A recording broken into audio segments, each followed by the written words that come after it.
Welcome back to Making Records with Eric Valentine. That's me. As you can see from the title, this is episode 19, First Paint and New Concrete. Plus, I'm going to do a bunch more of talking about answering questions and comments from previous episodes, because these video clips are quite short, so I can kind of put that all together. But we'll start with the video clips. So this first thing is actually the very first paint going up on the walls in an area that is ultimately going to be sort of the main hangout lounge type area for the studio. And so it's just Grace and I starting to roll some paint on the walls. So here you go. Check it out. Sir, what are we doing? This is the first paint. Woohoo! We get the cool opportunity to paint before there's any flooring down. Yep, we can make a big mess. We don't have to do Can we have a paint sex party in a pile of paint? Yes. All those things. Before. Yeah. I mean, if the nice floor was in, then we probably couldn't do this. We wouldn't do it. Yeah. Okay, you guys ready? Everybody ready? Okay, Mazel Tov. Here we go. I hereby christen thee a painted wall. Yeah. Oh boy. Let the games begin. Okay. I love you, Daddy. All right, so there you have it. Sort of a poignant moment there. The first paint going up on the walls. Grace never. This is an opportunity to try and figure out how a sex party is going to fit into whatever we have going on there. So there's that. So this next bit is new concrete going into the big sound room. So I think I mentioned this before, but you know, that floor was not level, and it was going to make it difficult to put this cork tile flooring in. So the easiest solution was to just, you know, put 2-inch cap of fresh concrete that would just level everything out. We were able to sort of taper it for the doors and do all the things that we needed to do.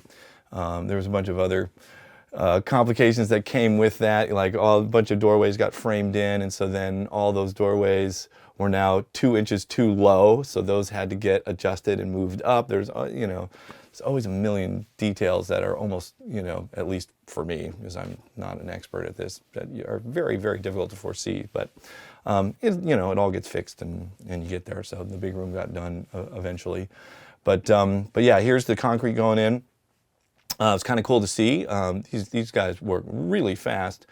These clips are very noisy. There's, you know, a big, like, I don't know what it is, concrete shaking machine or something like that going on. So sorry about that. It's a little hard to hear what's going on, but it looks cool. So here you go. Check it out. All right, here it goes. Yeah. Concrete, big sound room. Top of this is going to be all cork tile, floating cork tile. Just get a nice super level switch the cork tile on. It's the original floor. It's pitched. There's like drains and stuff for probably for slaughtering cows. So this will no longer be a boudoir of death, but a little music making room. All right, so there it is. You know, after that, once the concrete was in and cured, then we could finally put the flooring in. Well, actually, there's a bunch of other things that happened first. You know, that new concrete went in, then all the drywall got hung, then everything got painted.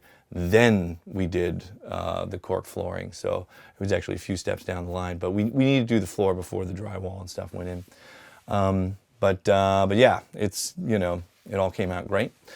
So now we'll do another round of keeping the conversation going here. I'll answer some more questions and comments and stuff. So I'm going to, at the beginning of each section of this, I'll name which episode these comments and questions were placed in. So you might be able to navigate to a question that you had put up here for me.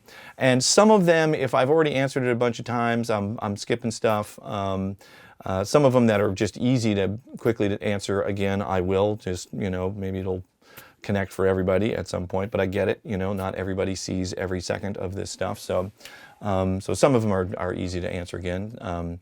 So here we go. So this is all the comments, questions that came in on the previous round. It was titled Thoughtful Questions March 29, 23.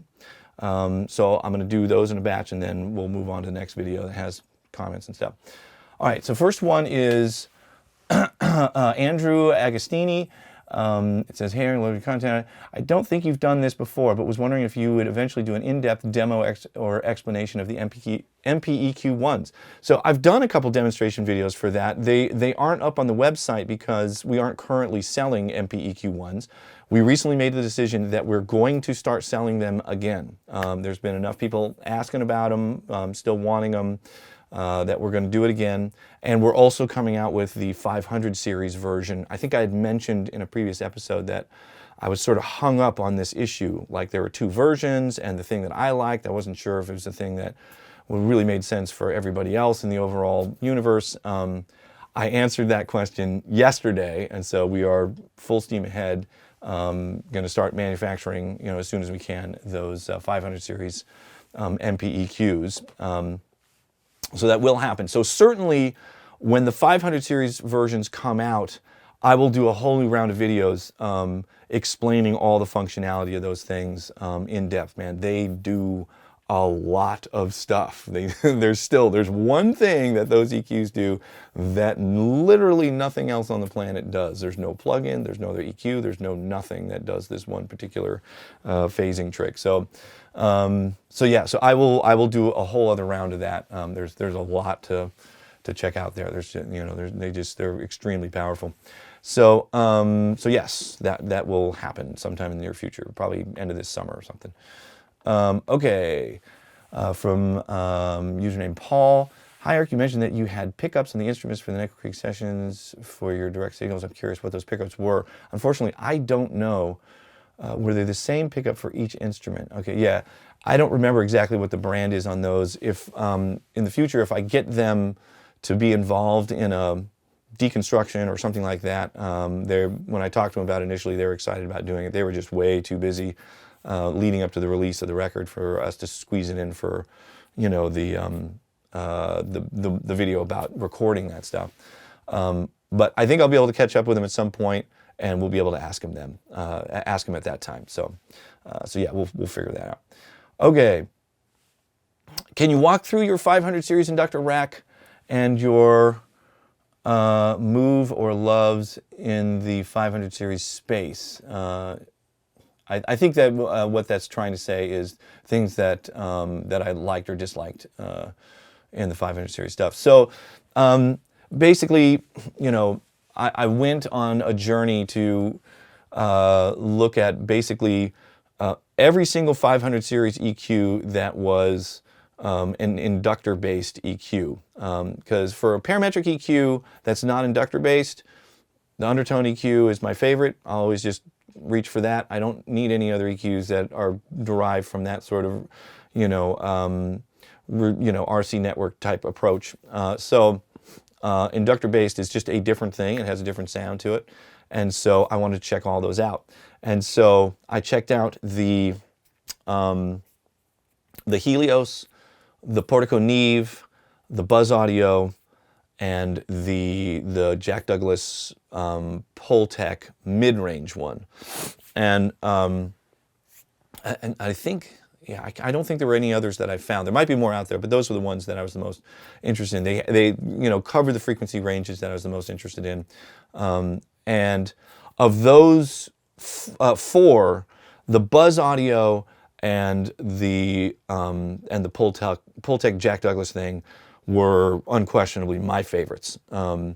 They have that thing where you can boost the mid-range in a way that's very pleasing, very musical, and just the frequencies that I could access and stuff were just were grabbing in the right places for me, whereas some of the other ones were doing things that I didn't necessarily need from these EQs. I'm mostly trying to carve mid-range with these 500 series EQs. So yeah, Buzz Audio and that Pultec thing. I would say the Pultec thing really being the real standout for me. That is a gorgeous sounding EQ. They added an extra selection for the higher frequency stuff, this 8K. That 8K boost is so good. Oh my Lord. I did when I was demonstrating the Purosum mixer, I recalled a Taking Back Sunday song. If you want to really hear those things do something magical, I put those 500 series Pultec mid-range EQs on the whole drum mix and boosted a ton of that 8K, and it sounded so good on that drum mix. So if you want to hear it in action, find that video. I think it's probably in the Undertone Audio Vimeo collection of stuff, and you can hear an example of it. They're really great. Okay, so then there's a user named Lago L. Hey Eric, thanks for doing this. Here's my GB tracker question. Since the GB tracker is designed to connect the output straight to A to D conversion, or a la a line input, could I use it like a regular DI going into the mic input of a preamp, using, for example, my TG2?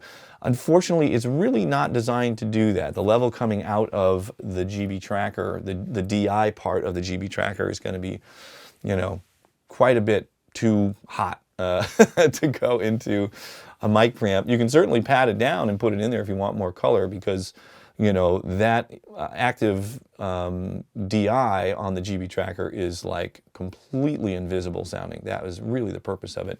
I wanted it for the purpose of using with an amp and to not color the sound and have it sound exactly the same as plugging your guitar directly into the amp, or as close as you can get. And so yeah, it's really not designed to be a color DI type thing. But yeah, if you padded it down, and pads are not easy to make if you want to make one yourself, or there's off-the-shelf ones. If you padded it down like 25 dB, there's an off-the-shelf, I think Shure makes it, has a little switch on it. Pat it down and then go into whatever mic preamp you want. So you could do that, but you can't plug it directly into a mic preamp. The levels I don't think would work. All right, so then we have Marius W. Eric, since you've been so open about money in the past, I'm sure lots of people are wondering what it'd cost to make a record with you at the new studio. What would be the smallest conceivable figure, for example, for an independent EP that could be finished in a week or two at most? Bonus question, would you be open to mix master individual single songs if you particularly like them? And again, what would be a realistic amount for that? Thanks so much for being so open, approachable, and taking the time to answer the question. Yeah, this new era of my sort of recording and record making life is a little different than what it was in the past. I'm not really going to be in the record stuff for hire realm that much anymore. It'll be extremely rare when that happens. I'm mostly going to be recording my own stuff. I will have opportunities to make records with Grace if she wants me to. And doing, and just doing a lot of this sort of experimental stuff for the YouTube channel, and if that sort of expands into something beyond that. I've learned that certainly producing a whole record, I just did that experiment with Nickel Creek, and that doesn't work anymore in my life, when I'm trying to be a dad and a husband and an audio company owner and whatever else I have going on. I cannot produce records the way I used to. There's just no version of that still works. I really did used to be in the studio 15 hours a day, every day, or even later on, it was like 6 days a week, and that just doesn't work. There's no way I can do that and still do all the other things in my life that I really love doing. So not only is it impossible, it's actually not what I want to do. my life is just balanced in a very different way. So, so that's probably not going to be a thing that happens anymore. And I think beyond that, the other thing that's going to happen is, I was always, I would say, somewhat particular about the projects that I choose to record, because it's just so much more satisfying and enjoyable, and and easy to just like engage yourself in if it's something that you really are attached to and you really feel a connection to artistically. And so I was somewhat particular about that before. I'm going to be really picky about it now because I don't really have to do anything. And the only thing I really want to do is do stuff that is truly inspiring and truly just brings that just immense, feeling of just satisfaction and joy in the experiences that I'm having day to day. And so I really just don't have any desire, I don't feel any sort of, compulsion to like go out there and be doing stuff. So I'm active recording things and, out there making money or doing whatever. Like I'm very fortunate. I don't really have to do that at this point. And so I get to be super picky, and I'm just going to do stuff that, seems super fun. That's really all I'm looking to do. And that may at some point, cross paths with if there's an artist or a song or something that really, really is like, oh my God, I would love to be involved with this, then that could happen. But it's really going to be based more on that than anything else. I'm not going to be in the actual sort of continuous process of taking on projects and recording them. So, and then, if you're specifically asking how much it would cost, and that's a really hard question to answer, because even in the past, if I'm being hired by a record company, it's just simply a different price. And my manager would be involved, and he negotiates what my fee is. He is incredible at asking for way more money than I could ever conceive of. And so I trust him to do that. And there's been projects that I've done for nothing, just because I wanted to. I was able to carve out time to do that. There was the second Death Ray record that I did, the Believe Me record. I just did that for free because I wanted to. Because I love them and I love their music. And I had this amazing EMI TGI console installed in Studio B at Barefoot Recording that had just been restored, and this Scully tape machine that I wanted to use. And they were just a great band to do that, have that experience with. And so, they had no funds, no label, no nothing. And, I was like, fuck it, let's make a record. So it can kind of be anything. And so, there really isn't sort of like a standard thing there. It just sort of depends on the circumstances. So I'm sorry I can't be more specific about that, and I hope that answers the question in some way. But that's kind of where I'm at with the whole thing. Okay, so username Connor. Do you ever run into phase issues when miking acoustic and vocal using ribbons? A lot of times I feel like when I position them to get the best isolation individually, when I play back the two signals together, it feels like something gets lost, i.e. some sort of cancellation. However, I position capsules to be more phase coherent, then the isolation isn't as good. Is this just the nature of the beast? Yeah, I suppose so. There's, with ribbon mics, there definitely is a thing where, once you turn a mic around the other way, it is phase reversed for sure. And, my approach has been to try and, so the mic that is capturing the voice, I point up this way, so the null point is pointing down at the instrument, so it's coming up, angled up. And then the same thing for the one that's pointed at the instrument. So it's sort of pointing down a little bit, so the null is pointing at the mouth. And I've had very good luck with that. Still there is some, you're always going to have a phase interaction in there. And when the null points are directed at each of the sources, the source that you're trying to avoid in a microphone, it really, what it cancels out is all of the fundamental tone, all the low frequencies in that instrument or voice.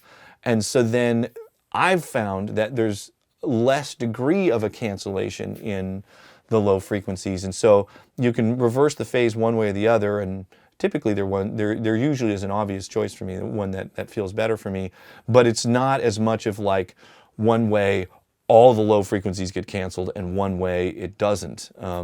Either could be a little more usable in that context when you're using those null points. So it's worked well. I've had good luck with it doing it that way, and I love the isolation. Is really, really nice to have. I guess I sort of lean in that direction, that being more beneficial. And there are some things that you can do. So if you have a situation where one of the two sources is louder than the other, like if the person is singing really, really loud and overpowering the guitar, so there's a lot of voice. There's more voice in the guitar mic than there is guitar in the vocal mic. You can optimize the phasing for the voice. And what you do is you can do like use a time align plugin kind of thing, or time adjuster plugin, where you can adjust by individual samples. And the the voice in the guitar mic will be slightly delayed because it's maybe a foot or two further away than the voice in the vocal mic. And so you can take that guitar mic and pull it forward a little bit. So the phasing lines up better. You might have some weird sort of phasing in the mid and high frequencies that you're hearing. And like I said, if the voice is really the dominant issue, you can adjust the guitar mic so the phasing matches better with the vocal mic, and get a greater benefit out of what you're hearing on the voice than what you lose with the phasing on the guitar, because presumably the guitar is not as loud in the vocal mic and it's less of an issue. So maybe something to try if you're having issues. Okay, so we've got Jason Martin. This is extremely informative. Eric, have you looked at any of the Wes Audio stuff or Better Maker for its recallability? Okay, good question. So, and there's a bunch of people asking about the Sigma and all this stuff. So, I didn't know about Wes Audio a while ago. I found out about it at the last AS convention, and I'm super excited about it. I'm going to be switching from the Sigma to the Wes Audio thing. I've been emailing with them, trying to get a unit over for me to try. But all the indications are that is just going to be a better way to go, certainly considering that the Sigma is now discontinued. So don't really want to invest a lot of energy in using that thing at this point. So, but the Wes Audio NG Leveler is the name of the product. It essentially does the exact same thing, but I think it actually excludes the summing stuff, which is better for me anyways, because I don't need it to sum. And it looks like all of the the GUI and the user interface and the features look really, really cool. He is a very, very clever guy. I've had some email exchanges with him, and I think he's really making some great stuff. I have not looked into Better Maker and that stuff. I think the system that I use for recalling, the handful of outboard EQs and things that I use is very manageable for me. And I really like the vintagey stuff that I have. These old like Siemens EQs, which are detented, they're easy to recall. I have a couple, real Pultecs. Those aren't difficult to recall. I just take pictures of them and recall them. It doesn't take that long. It takes 5 minutes or something. So, yeah, I don't, maybe getting a bunch of new stuff might be better, but a tiny bit faster. But I also find that sometimes the complexity of having this computer-based system that's trying to store patches or whatever, however it does, inevitably at some point, will have its complications as well. So, but I don't know. I haven't used it, so I shouldn't say that. Maybe it all works perfectly all the time. I don't know. Yeah, I'm happy. I'm happy to recall a few things. It's not that big of a deal for me, but it's good question. It's yeah, it's cool stuff. Okay. I have the same Orion as you, but I usually record at 48K. Am I missing out on something by not recording in 96K? I would say sonically, no. I don't. I've talked about sample rate before. I'll do it again. It's a quick conversation. I typically record at 96K. The main reason that I'm doing it is the eligibility to release stuff as an HD version. I like to be able to do that with the records I make, but I don't think there's any huge, massive sonic benefit there. You can definitely hear the emotional content of a song at 48K, no problem. And there's times where, you know, I'll be working on a project and a song it just gets too massive to still function on my computer properly at 96K. So I'll just, you know, sample it down to 48K, I just use the Pro Tools thing, just make a session copy at 48K and finish it off that way. And hope that nobody catches that it got downsampled, but for the HD version. But, you know, at the end of the day, it really doesn't sound that much different. To me, it really doesn't sound different. I should just say it. So yeah, you're not missing out on anything sonically. If you're trying to release records as HD releases, then you do need to do that. Okay, somebody's saying, I totally agree with Bob Clearmountain on the whole Atmos thing. Atmos will fade away in a couple of years. You know, if you had asked me a couple of years ago, I may have been on that same page. I got sort of wary about it after the whole surround thing, but there's some other comments further down that make very good points about Atmos. This is a unique situation. This is different than surround. It's possible that maybe it'll be replaced with another immersive audio standard that is more configurable or performs better in some way. But at this point, if, you know, it's self-configuring, it works on earbuds, because that was the thing with surround, in my opinion. It was like, you can make a great surround mix. Nobody has a fucking, you know, very few people have a surround system. And the vast, vast majority of music listeners are listening like on earbuds or their laptop speakers or whatever. And so it just had no value in the marketplace. You know, it was such a tiny, tiny fringe of the, you know, of the marketplace. There was no way it was going to survive. But Atmos is potentially not like that.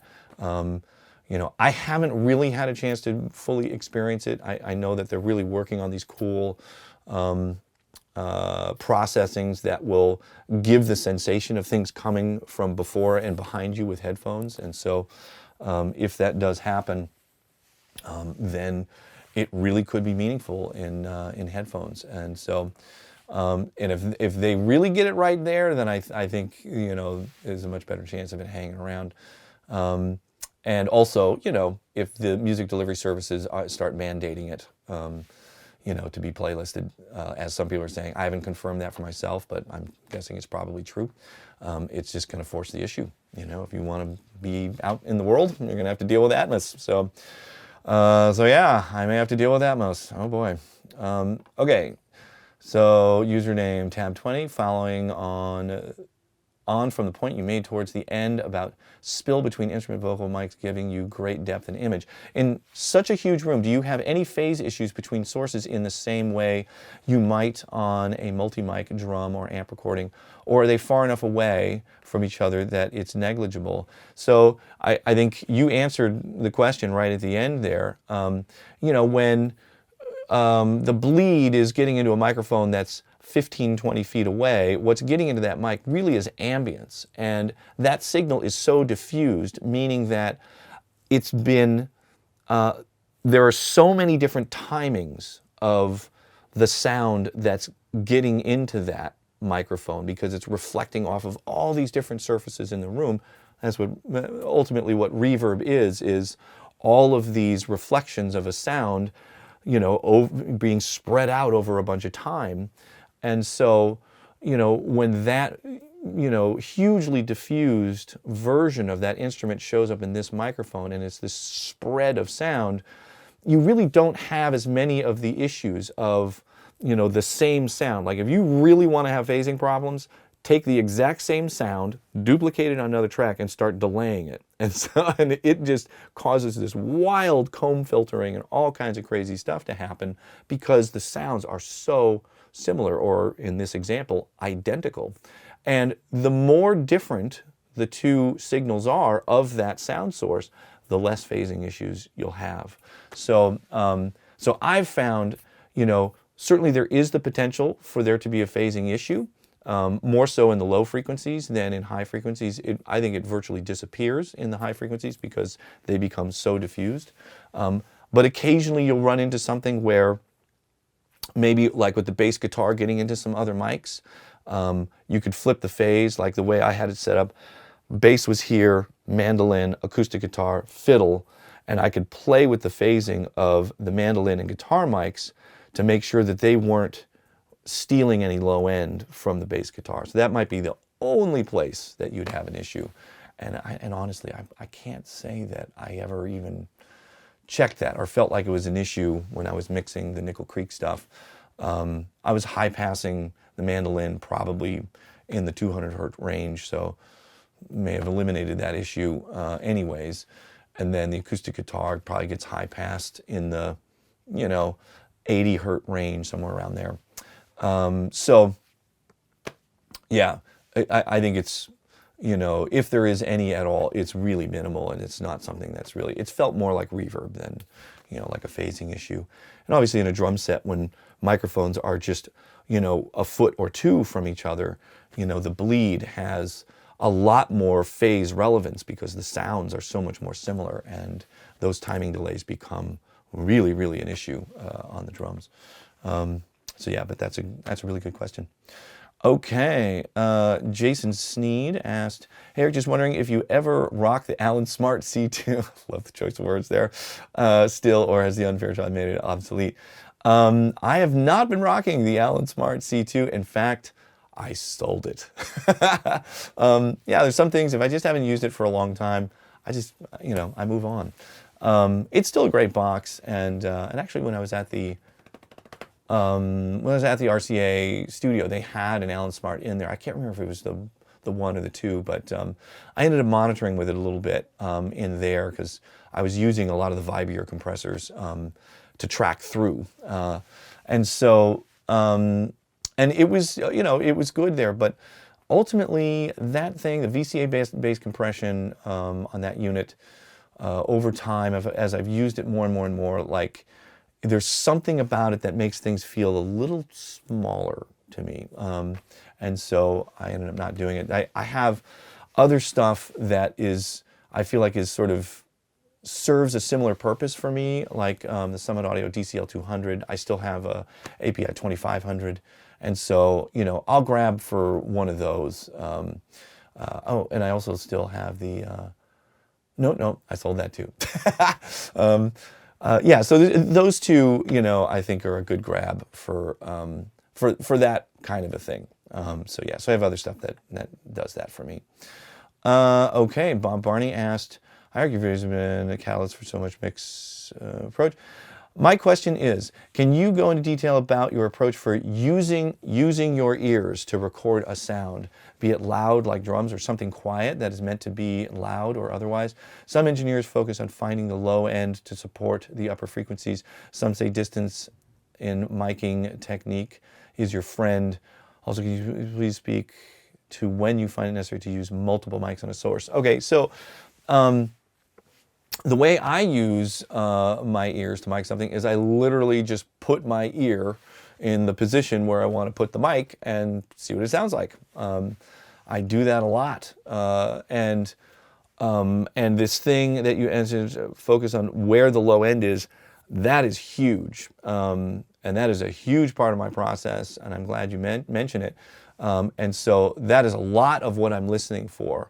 I really want the microphones to be picking up a lot of the fundamental lowest frequencies that are being delivered by whatever the instrument, whether it's a drum or a guitar or whatever, because as you said, it is the foundation that sort of supports the entire harmonic structure of the sound.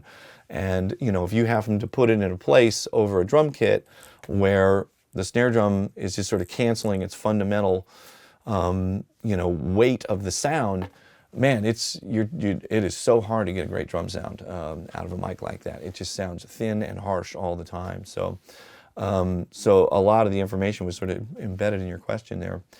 And multiple mics on a source, I am definitely have moved more and more in the practice of using as few mics as humanly possible. I'm finding more and more that the phase complications tend to outweigh the benefits. And so I'm rarely using tom mics on drums anymore. Just, I don't really like the way the mics sound when they're up close on the toms. And so I would rather just kind of, optimize my overhead mics to just get a very balanced picture of the whole drum kit. So they're getting a good helping of the toms and cymbals and snare and everything. And what I do is in the session, this is something that I probably could not have really done. There's probably a way to do it, but it wouldn't have been as easy, for certainly. So I make a duplicate of the overhead mics and then just strip silence out just the tom hits. And so I can have those jump out more, but sound really natural, and not have a microphone 1 inch from the fucking tom. Because, man, you put your ear there and it sounds stupid. The tom, really, I've never been a fan of that sound. There are some instances where, if people are really going for that close mic sound, then great, I will go there. But it's not really what I've been chasing more recently. And so I guess my answer would be that I only add an additional microphone if I absolutely have to. If I'm recording somebody playing guitar and singing, I'm going to start with one mic. And if it doesn't seem like I can get the whole picture with one mic, then I'll add another one, But I really try to not start by putting up a bunch of mics on a thing, It just makes my life easier to not do that. On drums, even if I'm not intending to use a close mic on the snare drum, I will usually have one there just as a guide for doing editing and as sort of a safety net if for some reason I didn't get it right didn't get enough of it to punch through in the overhead mic that I had or the drum kit mic that I had. So sometimes I'll have it as a backup and just not use it. One of these most recent records that I did, I had a close mic on the snare, rarely used it. It's almost all just, a mic over the drums and that's it. But yeah, I think that that's sort of the rule of thumb for me. As few as possible, only add mics when I have to. So, okay. This is a question about tube traps. I have to say, I'm going to do this very soon. Detailed video about how I'm building tube traps. I have to say I've learned a lot. I've gone so deep into all of this on this most recent tuning of my control room, and I have to say I think literally today, like after I record these videos, I'm going to go back over there, and I think I'm going to reach the end of the rainbow today. I've been fucking with this room for at least a month and a half, maybe 2 months. And this relates to a question that's coming that I glanced at.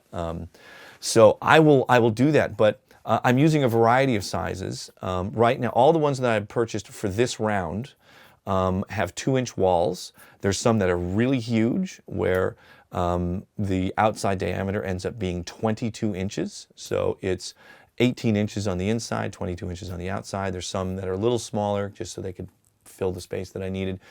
16 inches, 2-inch walls, so 20 inches outside diameter. And then there's a whole variety of smaller sizes to get them to fit in areas that I need them. So I will go into that in exhaustive detail when we get there. What are the dimensions? Yeah. So yeah, I'll cover that a lot, but I'm definitely still into the tube traps. Okay, regarding heating big room, I included, this is a comment, I don't think it's a question. But this was really clever, and I think I'm definitely going to do this. If ground heating is the best option, couldn't you just lay down large electronic heating pads and cover them with long carpet runner or large rugs? You could then set up heat zones for each musician. Totally going to do that. Super smart. So yeah, thank you for this suggestion. I think this could be a great way to go, just to have some ambient warmth in the area where people are standing and not have to rely so much on, blasting heat in the room. So thank you for that. And it's so easy too. Like I can just go and get a stupid electric blanket or something, or electric mat you put on a bed, and throw a carpet over it. Good to go. Like, oh boy, that satisfies all of my just, simple DIY, thrifty solution tendencies. So that's great. Okay, so then Angelo Baltini said, regarding the beatport mixes, couldn't you run the stereo mix into the side chain of the two-bus compression, then print stems, and in theory have the same pumping happening when you... Okay, yeah, a few people suggested this. I've done that before, and you can do that. It's a little like keeping track of all that is certainly possible, but it gets pretty complex at times. But I've done it successfully.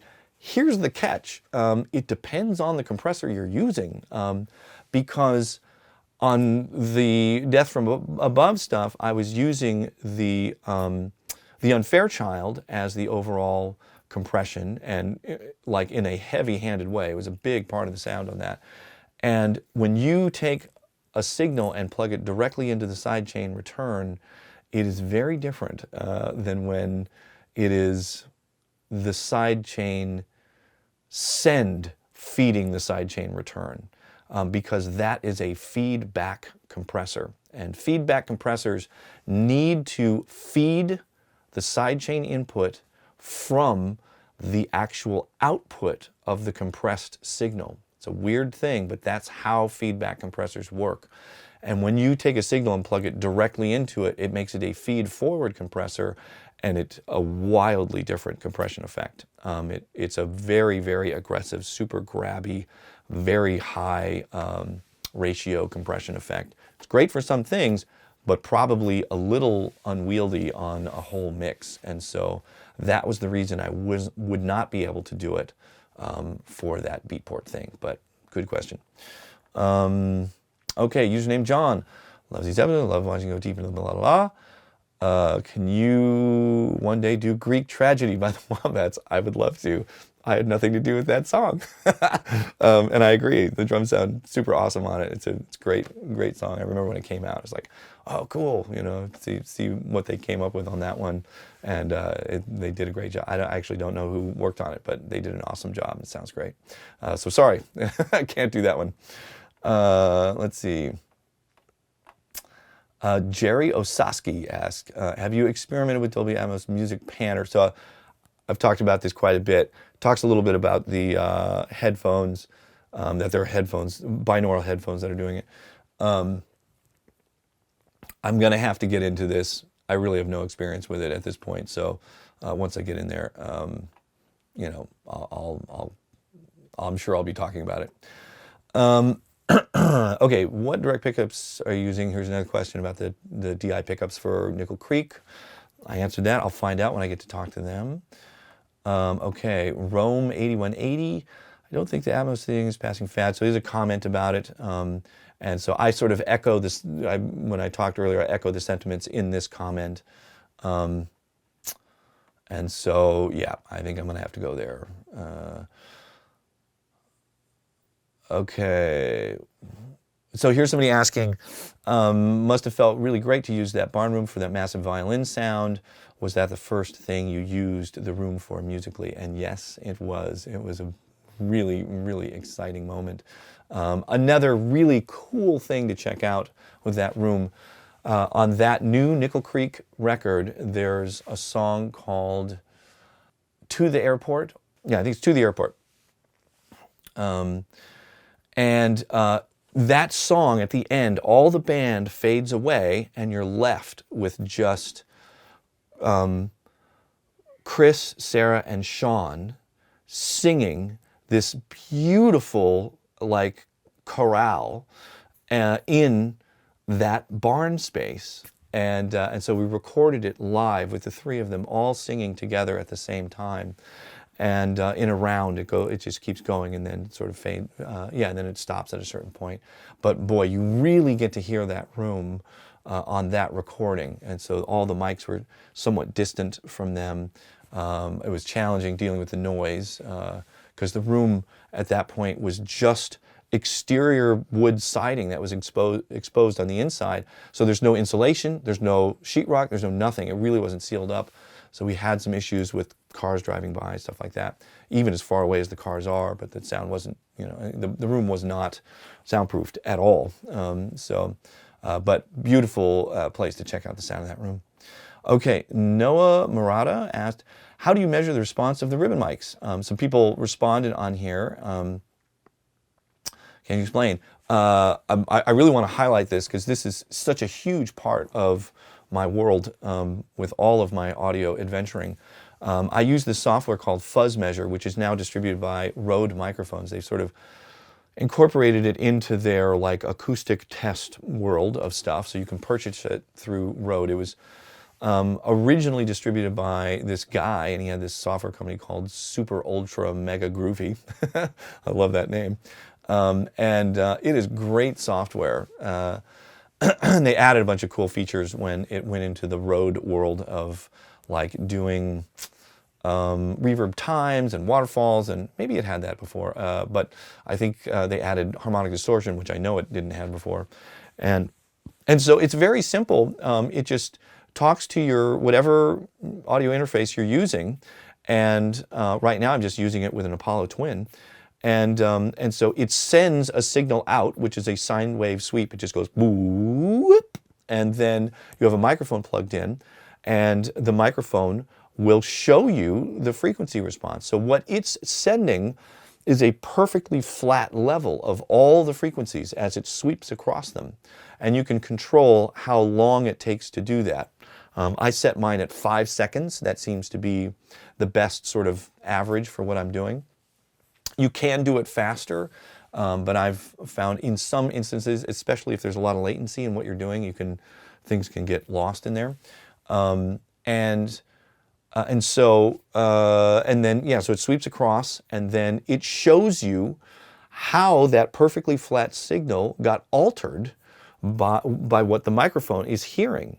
And so that's what I was doing, with the RCA 77s. I had the RCA 77 in front of my little Strauss monitor, and was doing the sweeps. The Strauss monitors are really flat, and that room was generally very flat. So, I mean, there's some wild peaks and valleys in there, and I think those really are indicative of how those mics sound.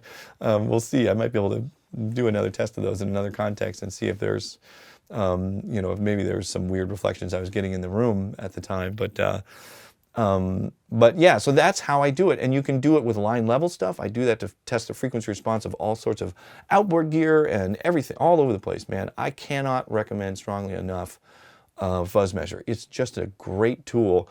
And the thing I really love about it is that you can, save all of these, capture all of these graphs and superimpose them and combine them in different ways to tell you all this really cool information. And that's why I'm able to do all those comparisons. The other software that's out there that does stuff like this is this Room EQ Wizard, which is open source. It's also an incredible software, but thus far I haven't been able to get it to store all of these captures and be able to compare them like that. So I keep Fuzz Measure around. If Room EQ Wizard started doing that the way Fuzz Measure does, then I might just switch over to that, because Fuzz Measure does Room EQ Wizard does a bunch of other stuff as well. That's really, really incredible when you're trying to tune a room. Really great for that. Okay, so there you go. Get Fuzz Measure. It's awesome. Changed my life for sure. Yeah, definitely for tuning rooms, man. It's a game changer. Okay. So then we have username GrassB. Okay, about how long does it generally do a mix from start to finish? Your mixes are intricate, a lot involved what seems to be incredibly time-consuming work. Yeah, there's some of that, like automating threshold of a gate. Yep, I do that. And do you ever struggle with maintaining perspective? I talked about this a little bit on a previous question. It can take me. I typically like to mix the song, do the bulk of the work in one day or one session and be able to go to sleep, wake up the following morning, fresh ears, just hear it again, make some final adjustments, print it, and then I start the next one. So usually it's a one-day thing. That's what I try to do. Sometimes it can be quicker than that. Yeah, I would say on this last Nickel Creek record, I was doing a couple songs a day, just not as much going on in there. And so, the question about maintaining perspective, I talked about this before, but I always have a reference that I can go back to, and that's the thing that keeps me on target. If I don't have a reference, I can definitely start to veer off course and just really take a wrong turn and end up at the end of a mix and just have to start over. So I always keep my reference coming up. I think on the Nickel Creek record, early on, I was very, very pleased with the mix on the song Meadow. Like that one and Strangers were kind of my two favorites. And so as I was mixing the rest of the whatever 15 songs, I always kept those to just make sure I was in the same ballpark with the highs to lows and all of that kind of stuff. So, yeah, reference keeps me on track. Okay, do you have any advice for getting better at the all-important skill of being able to conceptualize the way you want something to sound in your head and then effectively realize it in a finished product relevant to both producing and mixing? I feel like I'm at a point where I can mix pretty well and my stuff sounds decently good, but I often find myself going down the path of least resistance, repeatedly doing the same things I know will work. And at times I can't feel like, it can feel like I'm a one-trick pony. I want to get better at having a cohesive vision before I even open Pro Tools and then really working towards that vision the whole time. Thank you so much. I think there's some really cool tricks for this. For me in the past, it's always come built in with the bands that I work with. And so, I have like a set of tools that I bring with me that are, mics I like to use on particular things and, miking positions and approaches to recording stuff and, outboard gear I like to use. I have a whole list of things that have worked for me in the past that I like to use. And ultimately, when I start a project with an artist, I kind of like to create a new sort of set of laws for the universe of that band. And so I've been really into this lately of like, on this record, this is what the rules are. And you got to set some boundaries in there. And some of them can be, I think, in a beneficial way, very different than what you've done in the past. And it forces you out of your comfort zone. And I rely on my ears in the room to make sure I'm still getting something that feels satisfying, because that is really where I have to end up for me to be able to at some point go, okay, we're done. And without having that moment of satisfaction of what's coming out of the speakers, then I can't do that. So I have to feel like I'm getting enough, of that sensation in the control room that is working for me. But, creating boundaries, like on this project, I'm going to record all the drums with one microphone and just force that to happen and keep tinkering with it until you get it so it's like, oh, there it is, It's feeling great, and I figured out a way to make it work. So it still feels great for me in the control room, but we did the thing we set out to do. This is a new thing, More recently for me, it was like, I want my recording setup to have a sound, and I forced it. I said, I'm going to record this whole fucking thing with a, RCA tube console and this old Ampex day machine, And there were some enormous limitations there and things that were very difficult about it, but I stuck to it to force creating a new sonic experience for me and pull me out of my comfort zone. So I think that's one of the best ways of doing it, and a lot of those inspirations for me will come from just exploring other recordings when I hear things out there in the world. And for me at this point, it's mostly old recordings. I've just completely lost my connection to contemporary stuff, and I'm sure there's lots of great stuff going on out there. I can't get myself to get interested in it for some reason. I don't know why. But, I'll find an old recording that's really cool, and then I'll dig around a little bit, like, God, I wonder what they were using, what studio were they at, and then find out maybe, some some information about that and go like, you know what, on this next thing, I really want to do it like that, you know, and force myself out of my comfort zone and really fucking stick to it, you know, make some rules, you know, that you really have to stick to. You know, on the production side, you know, you could set some boundaries, you know, for an artist, where it's like to do something different. Like, you know what? We're not going to double any guitars on this recording at all. We'll never. That's just not something we're going to do on this, and we're going to have to make this work without doubling guitars. It'll be a whole different, cool sound, and you have to figure out how to make it work. You know, there's plenty of great records out there that never had double guitars. Definitely, people have definitely done it. You know, listen to fucking Van Halen 1. It works great. You know, so I think that can be a really cool way to force it to happen. But then you really have to fight your way through it. You know, and have the sort of stamina and determination to fight your way through it. You know, Josh Homme is a good example of that. He would intentionally bring equipment in the room that was specifically not great equipment and force ourselves to use it and pull something out of it that would be good, because then you end up with something that sounds cool and it doesn't sound like anything else, because nobody else was moronic enough to choose to use this crappy solid state PV amp, you know. But you just figure it out and make it work, and then you got something new and different. So it's a really good example of that. Part of why, you know, the Queen stuff generally has a very unique sound to it. He's very, very committed to it. So there you go. I hope that's helpful. It's a good question. Okay, username Richard James. Hi Eric, what A to D, D to A converters do you use? I've answered this before, but it's easy to answer again. The new setup, I'm mostly using the Orion, you know, Antelope Orion HD. I'll have 2 of them. I'm also going to have HDX converters, because they do, the way they integrate with the sync IO or HD sync, whatever the current version of that is important to me, being able to vary speed things and stuff. So I keep a couple of those around for that purpose. But in general, I've said this before, I'll say it again, I don't think converters make a huge difference. I use all kinds of different converters. They all sound fucking great to me.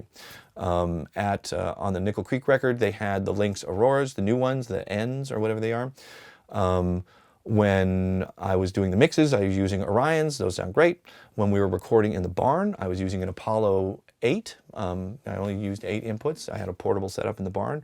That sounded great. They all sound great. So I don't think you have to worry about converters too much. They all sound great now. Okay. Okay, people have asked about this. I'll say it again.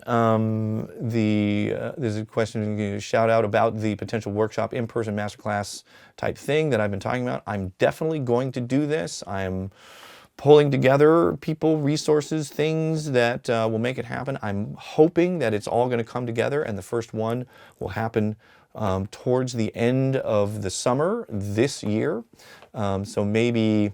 yeah, very late summer, so like maybe late September, early October. I mean, fall is a stunningly beautiful time to be in Vermont, so it'd be a great time to be here. And I will announce it well before that, so everybody will know it's coming. But yeah, I'm trying to get it together. There's a lot going on. Still got to finish studio, so, but we will get there. Okay, so now Drummer Boy 106 asked, what converters? I just answered that, yeah. And then sample rate question, 96K, I answered that earlier, but yes, mostly 96K, but I don't think it really matters. They all sound good.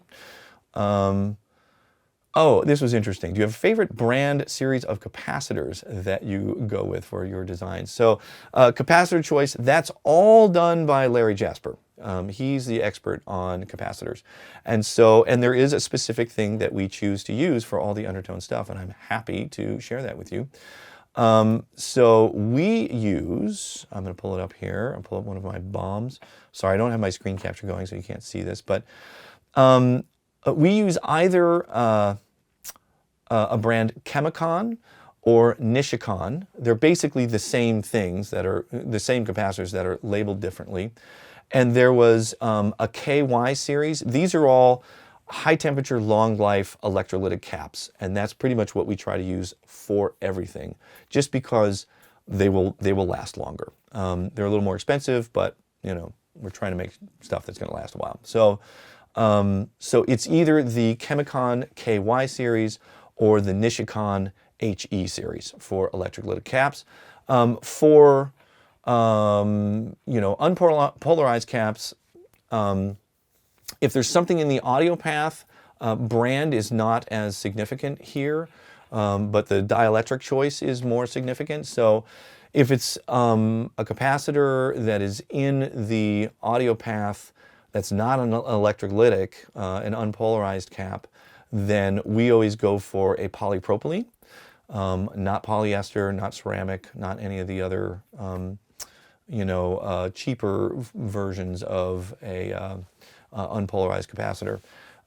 So polyester and polypropylene are in the realm of what people refer to as film capacitors, and Larry is partial to polypropylene. He really likes the performance of those. And so then for stuff that's not in the actual audio path, then yeah, we will use ceramics and other cheaper stuff because it's less consequential there. It's not in the audio path, doesn't matter. So there you go, capacitors. So then we have, oh boy, let's see if I can get this right. This is a Scandinavian name, and I'm going to do my best here. So Stin van Rijsbergen. I apologize on that. Stin van Rijsbergen. Okay, Rijsbergen, yeah. Okay. On the psychology of producing, from all your stories, I get the feeling that you're persistent to a fault when chasing records' best version. Have you always gotten there in the end? And if not, what is the point when you just throw your hands up and or pass it along to someone else? Yeah, that's a really good question. There have been occasions, when there are times, there's sort of different versions of this. So there's times when I feel like I didn't quite get to where I wanted to be, but I just know that everybody else involved is just at the end of their rope. I mean, we're just kind of out of time, everybody has to move on with their lives. There's no way we can re-record this. Like, it's just not, and you kind of weigh that in the grand scheme of things. Like, is this a song that is like a centerpiece of this record, or is this just another song on the record? Like, all of those things sort of come into play. Are other people generally happy with it? If they are, then I will just go like, I have to let this go and let this just be what it is. And I also like, towards the end of a project, like my shit sensor is turned up to such a high degree of sensitivity because I'm trying to listen for everything that might be wrong, that there's a certain point where all you hear is the flaws in the recording. And so it can be difficult to turn that part of my brain off because it's such an important part of the process and just listen to what it is. And I've had experiences where I've finished a record feeling like, that was a disaster. All I can hear is the things that weren't exactly perfect to me, and I can't listen to this at all. And then years later, listen to it and go like, I guess that wasn't so bad. That seems okay to me, when I'm not focused on only listening for the things that are wrong. And I would say that the Taking Back Sunday Louder Now record was like that for me. When I got to the end of that record, the mixing on that one was challenging for me. I was not in a good mixing setup. I was in a sort of transitionary phase in my mixing setup at Barefoot, and it wasn't great. It was hard to mix. And I got to the end of that record not feeling great about it, but ultimately listening back on it, it's like, all right, yeah, I guess it did, it came out okay. And so yeah, but if there's something that I think is really, really important that I think is a huge mistake, I'll fight for it if there's time, but often run out of time. The way I structure records, or the way I've done it in the past, is, it's just a one-time fee for making a whole record. So there is no like we're spending more money as we go type thing. So I have the, there is the freedom to go for a very, very long time. you know, because I'll get paid the same, however much time I take. And so, yeah, you know, I am prone to do that. I designed it that way so I really can try and chase it all the way to the end of the rainbow and not be going, fuck, you know, we're out of time and we got to get out of the studio or whatever. You know, that's why I work out of my own place, have all-in budgets, and just like try and work on it to the point where I think we really have given it, in a reasonable sense, all of the attention that it deserves. In reality, it's like, you can always make things better, but there's a point where you shouldn't, where everybody's over it and it may not get better, you know, because everybody's just fucking burnt out, you know. Okay, so I think that pretty well covers that. Okay, so for that matter, how do you deal with the situation where the artist really digs a song and wants to record it, but you don't like it and are completely indifferent to it? Do you just go on autopilot? I've talked about this a little bit in the past, and you give a personal sort of anecdote about it. And you know, I spent a long time working in a recording studio in a garage that was just a studio for hire by the hour when I was first just learning how to do this. And so, for real, anybody, anything that walked through that door that would pay us $15 an hour to record got recorded. And I recorded some atrociously bad music. And my safe zone there, my, you know, huggy blanket that I would retreat to under those circumstances was to really just focus on the sounds, because I find the engineering equally satisfying and engaging for me. And so if I'm not really emotionally attached to the song, or if I think it's genuinely just a bad song, I focus on making it the best sounding bad song you've ever heard in your life, you know, and that's a challenge of its own. So that's the way I've been able to survive those circumstances. Once I sort of made the transition, you know, after like the Third Eye Blind and Smash Mouth records became very visible, and I kind of was able to pick and choose more, there was really not a whole lot of me being subjected to music that I wasn't in some way excited to be involved with, you know, just very lucky in that sense. And so, so I haven't really been faced with that as much, you know, since the late 90s. So very, very, very grateful for that. Okay, so then practical nonsense. A question about have I used Waves Factory Spectre? I have. I really enjoy it. You're saying that it's replaced Saturn for you. And there's still things I really like Saturn for, just being able to really compartmentalize where I'm applying harmonic color. But yeah, I think that Spectre plugin is really good. And then do everything about loudness, dynamic range, and such while mixing. Okay, drums kind of low, punch, and then it sounds like so I'm just going to try and skim this. Oh yeah, and then there's a question about my ears. Taboo subject. Yeah, people are generally shy talking about that, but you know, I'll talk about anything on here. So okay, so let me go a little bit by a bit here. So dynamic range, I've talked about this before, but generally for me, like if it's something that I think has to compete in that realm of super loud, sort of like contemporary popular music, then I mix into a mastering chain. I think it's impossible to get there, you know, without listening to that stuff while you're mixing. And you know what ends up happening is that I end up designing in a bunch of extra transient punch in the drums that then get sort of, you know, shaved off by the limiting, but end up in a place that actually works, and it allows me to have all that limiting and still have the drums feel punchy and aggressive, you know. But if you take the limiting off, the mix doesn't sound right at all. So, but you know, there's no way I could just finish a mix without any limiting, give it to somebody to put that degree of, you know, limiting on there and sort of reduction of dynamics and have the mix still make sense. It doesn't work. So yeah, so in that context, I mix into a mastering chain. These last records that I've done, so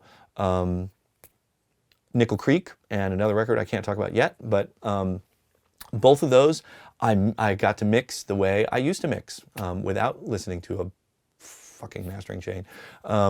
Not really my favorite way to go. It's a necessary evil, in my opinion. I like to just mix, you know, with the way it's going to sound the best.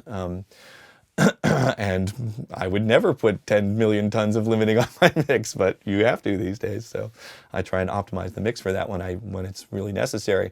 But the Nickel Creek mix, no, definitely not going to monitor through a mastering chain. And I mastered that myself, and I'm much more gentle with it. The degree of limiting that goes on a record like that is nothing compared to what's going on modern popular records. And this other record, which sort of starts to step into that modern popular realm a little bit, even then, I mastered it myself. I'm not going to push it into that realm. I'm just not interested in it. The streaming services are now automatically sort of leveling things out anyways. I think it's becoming less of an issue. I hope it just goes away entirely. I think it's just not great for making great sounding records. So the last two I didn't mix into a mastering chain. Okay, so then, okay, so yeah, so he's asking, how are your ears? And yeah, it's a good question. I just turned 54 years old, literally a couple days ago on April 2nd. That was my birthday. And there's a reality of it. And for me, it's very evident through my years making records, because I still use tape machines. I calibrate tape machines with very high frequency test tones. And so I'm very regularly presented with what I can or can't hear. and so I've been, sort of watching my high frequency, range slowly just kind of march its way down the fucking frequency spectrum as I get older and older. And I take very, very good care of my ears. I don't play drums without ear protection, and I don't go to live concerts without ear protection. I don't even touch a fucking power tool without ear protection. I don't quite go as far. I've heard, I don't know if this is true or not, so if it's not true, I apologize, but I've heard that like Bob Ludwig has been seen like in noisy, echoey restaurants with a pair of like gun range earmuffs on. So I don't quite go that far with it, but yeah, I take very, very good care of my ears, and even with that, with age, the high frequency, it just goes with time. It's just part of what it is. And so at this point, mine's probably down to around 14, 15K, somewhere around there. And, I still feel very confident about being able to mix stuff and make, intelligent choices about things. Certainly there's young people that can hear, all the way out to 20K and beyond. And so that could become a factor, in some places if I'm mixing a shaker too loud or something for a 20-year-old, But so far it hasn't been an issue. People still seem to like what I'm doing, so I guess my ears still work. So I'm not, not having any sort of crisis with it at this point. I do have a little bit of tinnitus, a little bit of ringing in my ears. It's not enough to, stop me from enjoying what I do. I've looked into it a little bit. There's a company that I'm following. They're sort of in the clinical trial stages now, but they're developing a genetic therapy that you can do that will, it's like a stem cell thing where it inspires regrowth of the hairs in your cochlea, and so you can, literally like go in and get your hearing back to what it was when you were younger. So, hopefully that happens. It'd be cool, at some point to get all that back. But yeah, so far I'm still having fun. People seem to like what I do, so here we go. If it becomes a problem, I'll keep young people around. Tell me if the shaker's too loud. So there you go. That's where I'm at with it. Now, was there something else? Yeah, that was it. Okay. Okay, username Jimmy Ether. Which magnetone model did you end up using? It was the Twilighter. And so I don't remember for sure if it was the 112 or the stereo version 212. I think it was the 212. But I'll follow up on that. I'll be able to pin that down and let you know for sure. But it was definitely a Twilighter. Let's see. Okay, Master Best question. If you were going to put two non-detented EQs across a stereo mix, I've got two Pultec Series 500. Do you go about matching the chosen settings in a scientific way, or just get close enough? Okay, yeah. Make sure to yeah, I don't do like some super. I have to match them, perfectly with maybe like something like fuzz measure. if I'm EQing the whole mix. I don't think it's that necessary. I mean, I might at some point, if I had any reason to think that the two EQs that I'm using, like if I had a pair of Pultec EQs, I do, one of which is original, one of which is a reissue. I have compared those to make sure that they are, when I set the knobs the same, that they are somewhat close. But if you have two brand new 500 series Pultec EQs, I bet they're going to match up plenty close if you match up the knobs. So in most circumstances, I would say you're fine to just match the knob visually, and you'll do great. You know, for recallability, that is a little bit of an issue. You know, if there's a huge range of adjustment, sometimes it can be difficult to get back if you're doing tiny little, you know, 1, 2 dB, you know, 1.5 dB versus 2 dB adjustments. It can be hard to get back to that. At one point, I had modified a pair of MPEQ1s to be mastering EQs where I cut the range of volume adjustment in half. And so it doubled the resolution. And so my chances of getting exactly back to the same amount of boost was, you know, going to be possible. Because in that context, you know, I would be boosting something there, you know, the difference between 1.5 dB and 2 dB mattered. And so I wanted to be able to get back as close as I could. So, so yeah, that could be an issue if you have a huge range of adjustment on the control. Yeah, I'm not sure what to do about that with the Pultec 500 series things. I don't know exactly how much they boost, but yeah, something to consider there. Okay, username Aaron Goforth. Thank you, Eric. Your perspective experience really helped a lot. I have a two-part. Okay, what are your thoughts on room correction software, and what are your thoughts on using room correction software with NS10s? I'm currently using NS10s and have a sub. I've addressed all my room issues the best I can with the ability. Fuzz measure, acoustic treatment. I use SonicWorks to flatten out other room anomalies. But is this setup counterproductive? Meaning, should I not be correcting the curve in the NS10s? Am I, you know, I correct what using they're intended for? There's so much debate on NS10s being game-changing speaker or being snake oil. Okay, yeah, the NS10 thing. So I moved on from NS10s. I'm using the Strauss near fields as a replacement for those. And so, you know, the NS10s, yeah, there's some issues there. So, you know, there's a very mid-rangey speaker. They have this like peak at like 1.5K in there. And if you happen to put them in a room that doesn't support their low end, you know, they only go down to like 70, 80 hertz, and then they start to fall off pretty dramatically. And if your room happens to have, you know, a cancellation right down there, man, those speakers are just unbearably thin sounding. But it sounds like you're using them with a sub, which I certainly in the context of what's going on now, you would have to. There's so much more low end going on in modern music that is just completely unaddressed by NS10s, you know, that you would have no idea what's going on down there.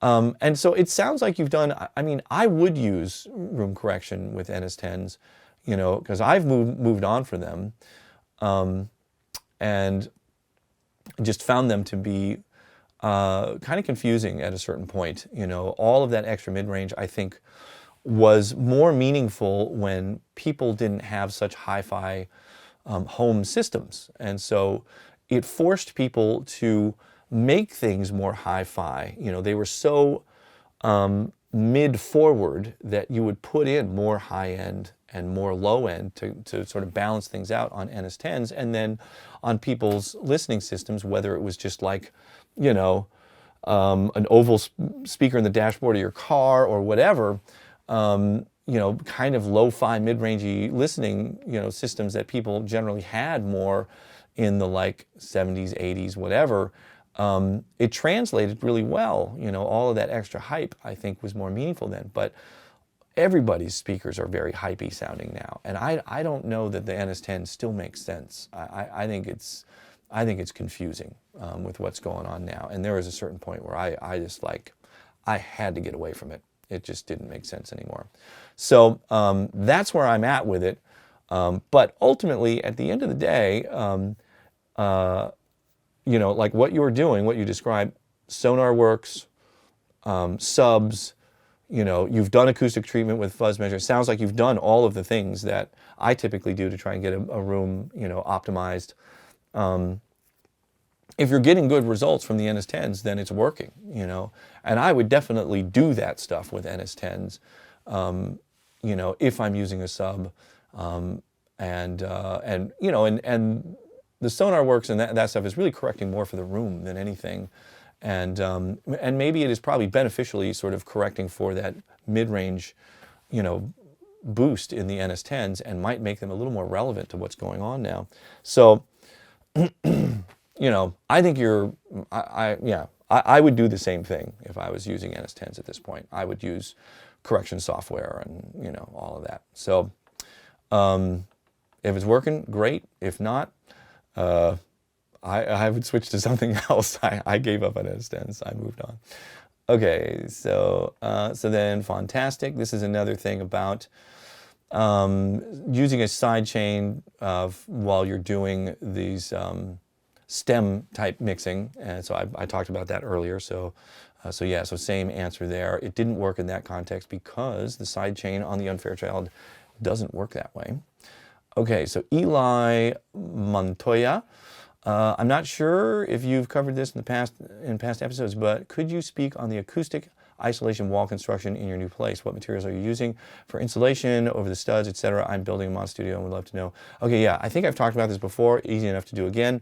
So the walls are, it's a single wall, so there's a single set of studs, 5/8 sheetrock on each side, and then resilient channel, and then 3/4 inch plywood on each side for the walls where I need more sound isolation. So this is basically any wall that is shared between the control room and a sound room. There's 2 sound rooms at the studio. There's the big one and then a smaller one.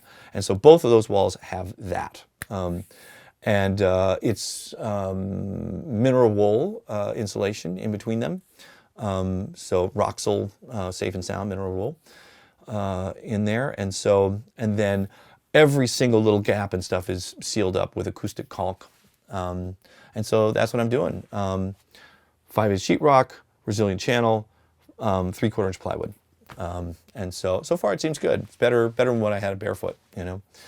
Isolation wasn't amazing there. I've never needed like perfect isolation. I've talked about this before. And so I'm sure this will be fine for what I'm doing now. Okay, another question about 2 traps. Again, I'm going to get into it. Boy, did I go deep with it. It's really a thing. Okay, so now I'm going to move into questions from the episode about finishing the wiring and another overview of the whole setup. Okay, what are the dimensions of this control room? I'm going to look it up right now. I have it plugged into Room EQ Wizard in the room simulator. Okay, so it is lengthwise, it is 25 feet 1 inch. The width is 15 feet and 9 inches, and the ceiling is 9 foot 9 inches. And so all of those dimensions are very close to, they're not exact, but they were as close as I could get them to being golden ratio, which is 1.62 something, blah, blah, blah.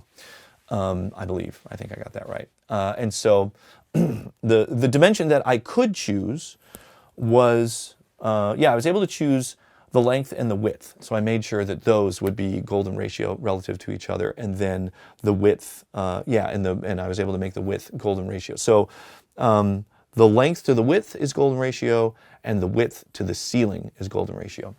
And so far, I think it's good. You know, all rooms are going to have room modes. There's no way that the dimensions can eliminate that. The only way you can minimize those issues is by absorbing that energy in the room, and that's what I've been doing for the last almost 2 months, trying to figure that out. Okay. So moving on here. Mark, username Mark Holly. Is everything coming back out before walls go in? I'm super concerned about the dust. I covered everything up really well. There is a little bit of dust in there, but yeah, everything's, I think, going to come back to life fine. Thank you for your concern. Greg Enfield, will there be split screen video ability? No assumptions here. There will be, because there's going to be multiple screens put up, and I have this HDMI matrix thing. So you can basically assign any incoming video signal to any screen in the room. So I think there's going to be a total of potentially 5 screens in the room. I'm going to have one up close to me that's down low, and then I'll have 4 larger screens that are sort of mounted up and around the, but behind the actual front plane of the Strauss monitors. So I can have, pull up cameras on various people in the rooms, and, or, whatever I need to see up there. So, okay, then username RR, love your videos. Okay, I don't know the answer, that's why I'm asking, but would the sound quality be better if you split the signal out of the preamp and have the second signal straight to EQ compressor versus having the converted signal?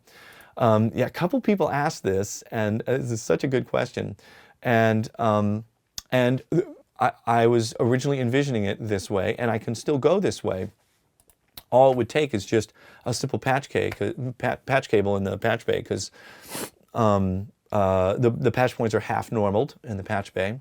And so I've been going back and forth on this a bunch, and there are trade-offs there. So this is where I've ended up with it, is that in the workflow of the moment, if there is this magic moment where I decide, okay, now I'm happy with all my sounds, I'm ready to commit to this, so I'm going to patch everything in, so it's going direct to the tape machine, or the preamp is now going direct to my processing chain, which is EQ compression tape machine, and not getting captured in the computer. Then what ends up happening is that now I have to be capturing everything at the same time. So digital mic preamp versions and tape machine versions all at the same time at that point. And so if I change anything from that point, so like if something else changes, then it doesn't end up correlating for comping into previous takes. So let's say I do that commit, and I start keeping all of these analog processed versions of everything, and along the way we realize, you know what? It'd be better if I move this mic here. Then all those takes before that end up potentially not being usable because I've changed the sound and I can't comp from those. Or if I do comp from those, I have to remember and make a note that I need to rerun just that thing through whatever. Or if I move the microphone, I can't go back and change that. If it's a setting in the control room, then I can. And so, so there are some trade-offs there. And when ultimately what I ended up with is the whole workflow just ended up so much better if I could just focus on getting everything into the computer. I can be fucking around with my sounds in the control room as much as I want. And then at the end of it, go back and once I've comped everything, just do one pass of the final analog version. That really just seemed to make more sense in the grand scheme of things. Like the gains in the workflow, I thought outweighed the potential loss of having an additional conversion. And I was sort of wary of that. I did want to try and preserve this as pure of an analog recording as possible and have it only get converted one time going into the computer. And I may go back to that at some point, maybe on my own stuff where, I'll have all the patience in the world, and once I really know that I have it, then I can just start, grabbing takes where it's going directly in. I'll still have the mic preamps, signals, but if for some reason I want to process something, but yeah, it's a good point, and I've been sort of wrestling with the trade-offs there. On Nickel Creek, I actually started doing it the way what you suggested, and then, not long into the process, I was like, you know what, this isn't enough of a difference. I'm not going to do that, and I'll just print it after it's comped and not have 5 million playlists of a lot of tracks. It gets a lot in there. So. So yeah, there you go. That's where I'm at with it right now. It could change. Okay, username 2Tori feels like the mix room is a bit tight. Maybe it's the camera. Yeah, you know, it feels comfortable for me. It's pretty good size. I just sort of rattle off the dimensions there. It is definitely long and somewhat sort of narrow. It's getting a little bit narrower as I add some more acoustic treatment. But the way this place is going to set up, you know, my whole world is sort of in the front, probably even, you know, doesn't even take up a half of the room, front half of the room. And then the whole back of the room is going to be open. And so there'll be a couch, as usual, the predictable couch, at the very back of the room. And then there'll be plenty of room for people when I do these, you know, recording retreat things, for there to be, you know, 10 people sitting in there behind me, you know, seeing all the big screens and all this stuff. I think it's going to be a comfortable space, but yeah, you never know. Maybe it'll get too cramped in there. I've been wondering about the SSL Sigma. I already talked about this. I think I'm going to switch to the Wes Audio thing. That looks way cooler. I'm in the process of trying to get one over here. Okay, let's see. Okay, Eric, I'd love to see you do a video on drum plugins. Okay. I have very little experience with those. I just haven't used them hardly at all.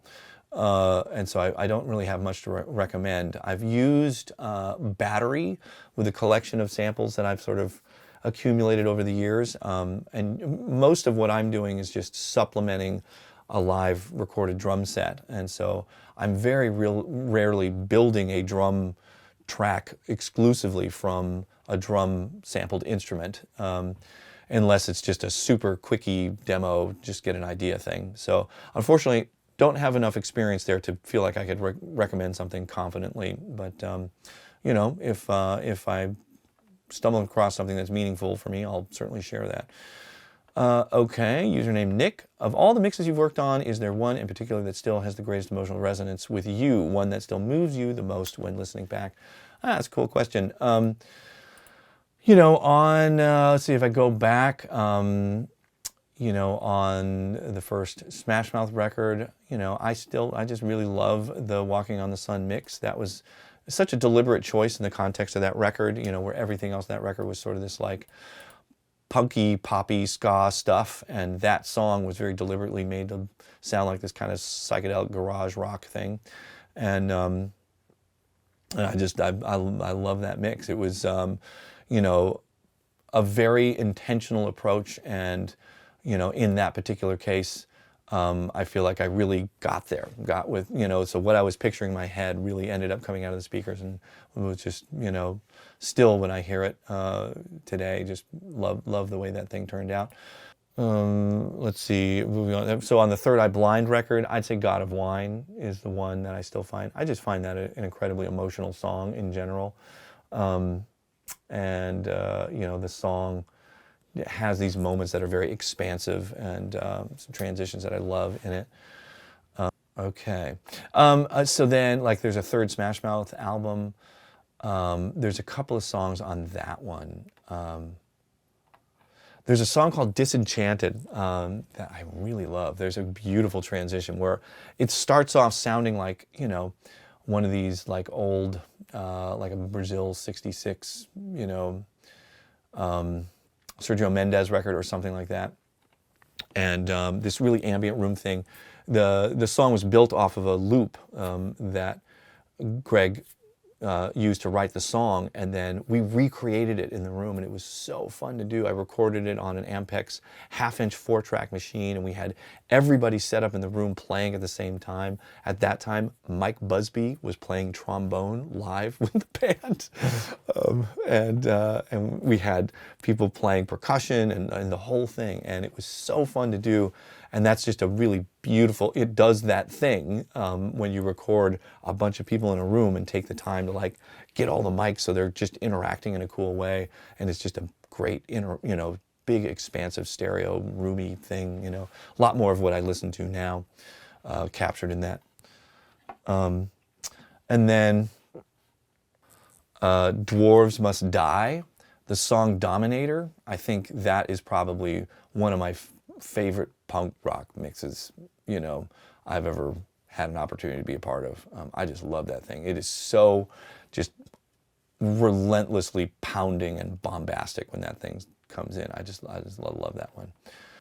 On Grace's Daylight record, I really love Repossession. That was another song with just a bunch of people playing live in the room.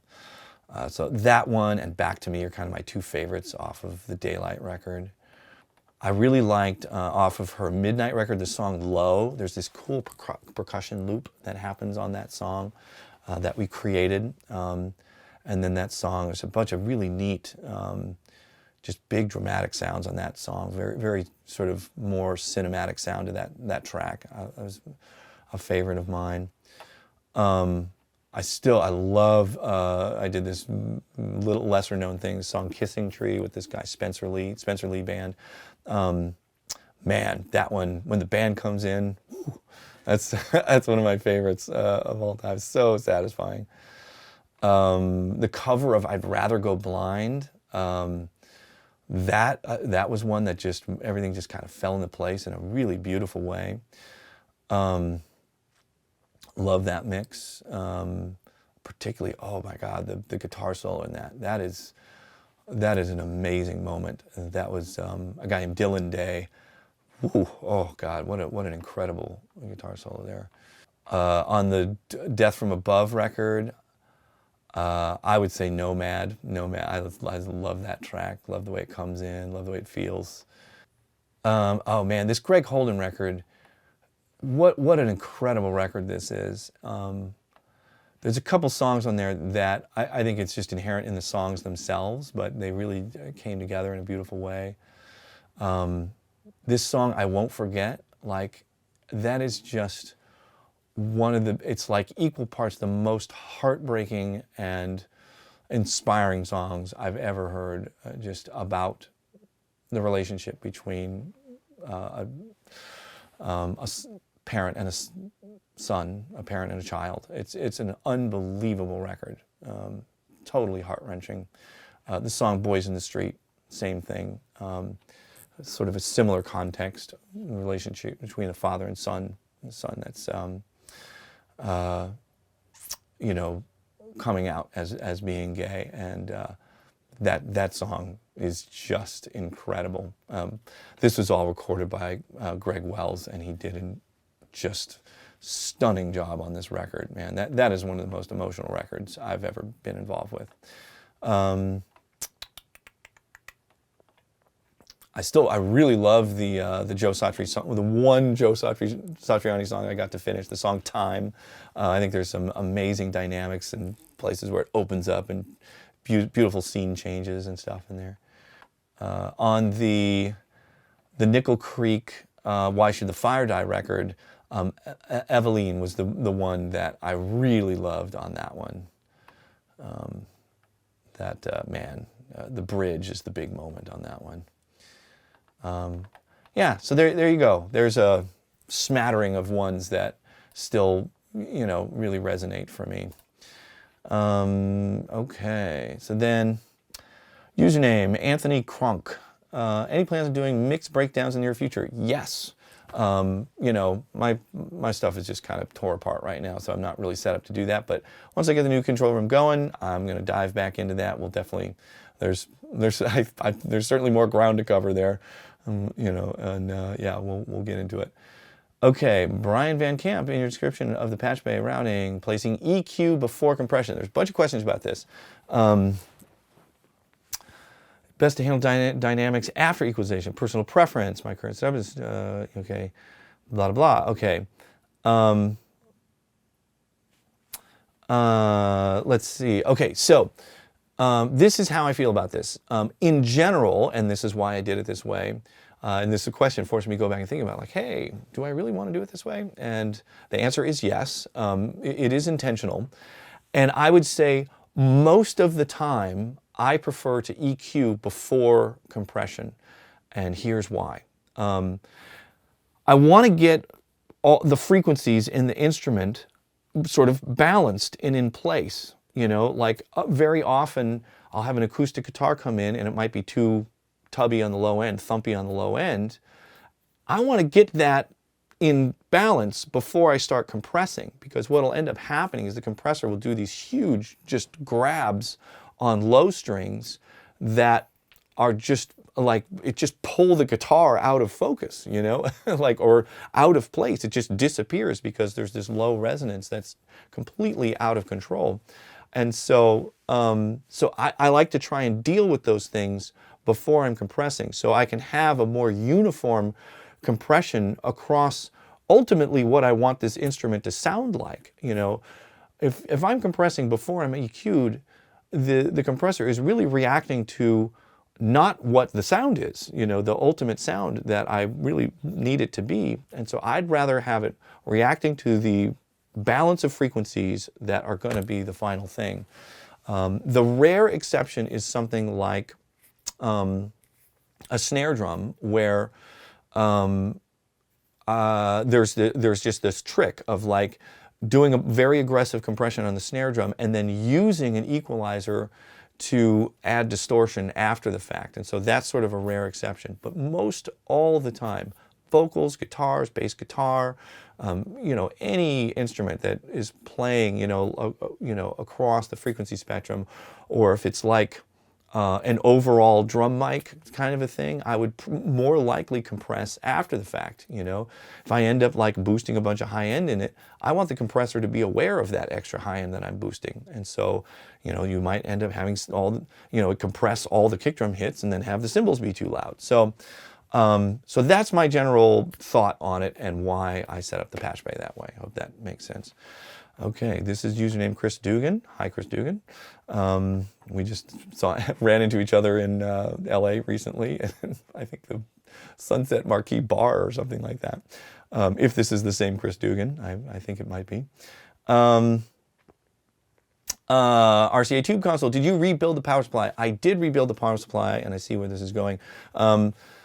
I did, and modified it. They didn't really have enough filtering in there, and so, of course, with the guidance of Larry Jasper, he gave me, you know, instructed me on values and places to add extra filtering in the power supply to get the noise down.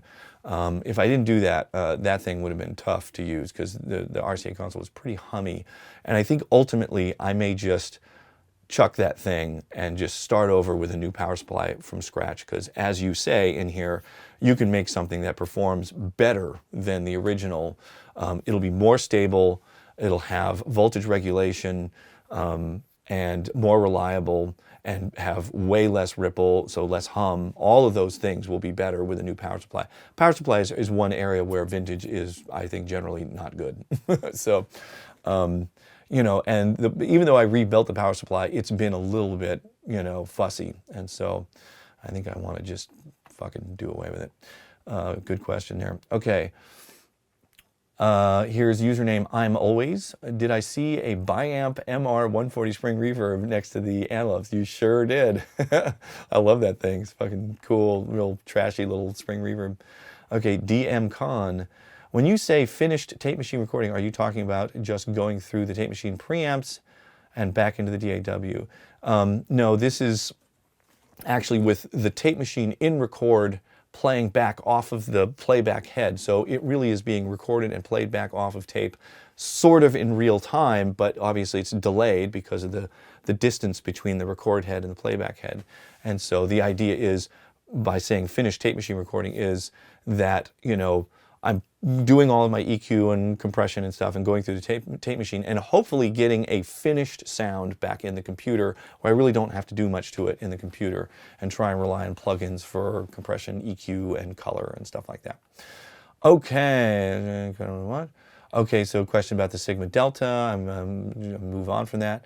Tape machine strategy, you just run them and watch the tape length, then stop and rewind and start tracking it on the same tape. Yes, I do.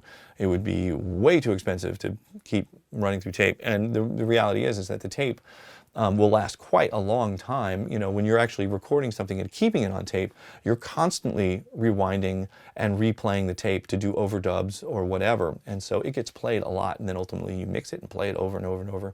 So the tape really holds up quite well. And so, so in my old setup and this setup, I think it'll be even better in this setup. I'm going to have a video camera on the tape machines because they're not going to be directly in my field of view, and so I can pull up on a screen and see where I'm at on the reel, and make sure that I'm running there, stop it before it runs off, or don't initiate a take without having enough tape to get to the end. So yeah, good question. Okay, Drummer Boy 106 asks, was the Flock Audio patch bay system ever a consideration? I looked at it, and I ended up not going that way. I think I just have too much stuff to incorporate in there. It just seemed a little unwieldy. And, with the way I'm set up, most things are normalized. I don't think there's going to be a huge amount of patching going on. It's not that hard to document. I feel the same way about the outboard gear. So we'll see, if I really get, if it really starts to becoming burdensome, maybe I'll make the change. But so far, I haven't felt like it's makes sense for my setup. But it's a cool system, and I think for a smaller system, it could be really great. Okay, I consider you incredibly confident recommending. So I'm surprised at your interest in the safety net of the raw, straight off the mic pre-signals. And is this mainly a bonus from a latency-free pre-tape monitoring signal for artists? Boy, man, I wish I was that guy where I could just go like, all the sounds are set up, they're all perfect, here we go, I'm recording and this is it. I wish I was that good, but I'm just not, and so what I've found with this process, the thing that I really, really like about it is the state of mind that it puts me in, because there's a lot going on in that moment. There's sometimes parts being chosen, performances being evaluated, lyrics being considered, song arrangements being changed. There's a whole lot going on. And when I'm distracted and worried about the placement of the microphone on the fucking guitar amp, I can lose track of things that at the end of the day I think are a lot more important. And that has been the hugest benefit about this, is once I know I'm just capturing everything in a way where I can revisit it, I certainly do my best, and I have to get it close enough so everybody can walk in the control room and listen to it and go like, yeah, this is great. So it's got to be at least that close. If people walk in and are like, I don't know about this, then we need to work on the sound some more for sure. But it's at least good enough so everybody's excited about what we're doing. But there's everybody excited, and then there's my level of just rabbit hole insanity, tracing things, and I don't want to have to put the band through that all the time. It can really fuck up the momentum of a session, and so this has been a huge, huge boon for me, because I'm generally engineering and producing at the same time, and so for me to be able to just, in the back of my mind, let go of some of this stuff and not feel like, oh my God, I'm never going to be able to change this guitar sound for the rest of my life. I'm going to have to live with it. Oh, what if it's not perfect? Thing, and torture everybody with my anxieties about that. I can let it go, just be in the moment, and really focus my attentions where I think, they need to be at the times when they need to be there. So, good question. Okay, Philip Paul Close. Do you have a central grounding strategy? I do. In the past, like at Barefoot, there were Undertone Audio large format, 48 or 60 channel consoles. And so the grounding strategy was always based on one of those. There was like a grounding rod driven in the ground, right in the center of the console, and everything grounded in the console. In this new place, the console essentially is my patch bay, and so that is going to be the center of my grounding world. I have an isolated ground system in the building, and so I'm going to start with that, and then if I need to, I'm going to do a copper grounding rod right next to the patch bay, and then ground everything, ground all the patch bays to that with super big gauge copper wire, and then have everything grounded to the patch bay. So that is my plan. Okay, so if I understand correctly, I'm sorry, this is Henka Machine. If I understand correctly, you will be driving tape with EQ or compressor output gain and DAW output fader if not using outboard? Or was it that sigma is somewhere in between those stages. Okay, yeah, the sigma for me is really just for the mixing part of things. So it would not be in this chain. And so yeah, so if I'm doing this thing where raw mic preamp comes in, that raw mic preamp signal can come out of it would come out of the computer, converted back to analog and driven from a DAW fader. So there were some cases when I was recording, ribbon mics into this old, RCA console and didn't have enough gain, and I could make up that gain digitally in the computer without adding any noise. So it was one of the ways I was dealing with that. So yeah, that's what it would be. I can use a fader to drive into EQ, compression, tape machine, then back into the computer again. Okay, username Niels. Boy, this is a long one here. Maybe I'm missing something, but I'm correct in understanding that you will capture both raw. Say, okay, this is more about this setup. So essentially, double the amount of tracks in your session. Would it make more sense to just record the raw signal, just monitor with hardware inserts, engage in Pro Tools? So this is essentially where I ended up, but ultimately in the session, there is both versions end up in the session. But what I'm doing is, I'm doing all of the takes, playlisting takes of just the mic preamps, and I'm always monitoring through this chain so I can be making my tweaks and adjustments as we go. And so there are times when the tape machine is just on input, and so I can just be hearing things in real time. But I also, at times, will put the tape machine in record. So what I'm hearing in the control room is delayed a little bit from what the band is monitoring in their earphones. So they're always monitoring, a signal directly from the mic preamp. And so I'm in that mode the whole time until we all feel like we have the takes we need. Then I'll comp, just listening to those raw microphone signals, but still monitoring the processed signal with the tape machine on input, or even with the tape machine on record if I really need to hear that. Sometimes it is disorienting for me to not hear the tape machine version because the way it handles the transients is significant for me, and I can get lost and feel like, oh my God, this whole recording sucks and everything's kind of harsh and poking me in the ear hole. So I have to turn on the tape machine occasionally and just go like, okay, I can relax, it sounds okay. And so then, so I have this comped version of it. I finalize all my settings, and then do one pass where I just, put the machine and record, coming off a playback head, capture that back in. So really I end up with one playlist of the post tape machine version, but I have all of the takes in the digital version. That's what I end up with. But yeah, all the tracks are duplicated as far as the number of tracks.